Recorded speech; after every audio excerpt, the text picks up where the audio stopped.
Luciano Bonino, stilista, di sicuro artigiano. Nella mia carta d'identità c'è scritto artigiano. La prima operazione che ho fatto nella mia vita è stata di iscrivermi all'università e contemporaneamente di iscrivermi all'artigianato. Il mio lavoro consiste, stilista è una parola che è nata da poco, prima si chiamava creatore di moda oppure sarto, nel trasformare diciamo, un materiale che di per sé sarebbe inerte, ma non lo è perché la stoffa è un materiale molto duttile e importante, in vestiti e altre cose che riguardano l'abbigliamento, e prima di tutto dovrebbe essere una cosa utile,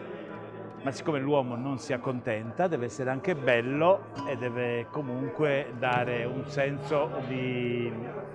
soddisfazione per la vita di tutti i giorni. Diciamo che se devo continuare il discorso, l'artigianato è trasformare una cosa che appunto è un tessuto e quindi è una trama, è un ordito, e da questa trama a questo ordito trasformarlo in un oggetto che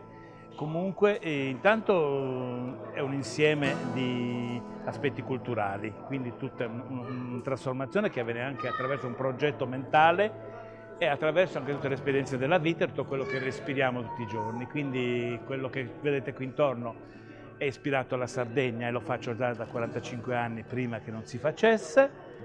La trasformazione di un pensiero che poi diventa un oggetto reale che deve essere sia, diciamo, quello che si chiama bello quotidiano e che poi deve essere anche comunque utilizzabile, nel senso che deve avere anche una sua caratteristica che è quella di vestire bene e di dare soddisfazione a chi lo indossa.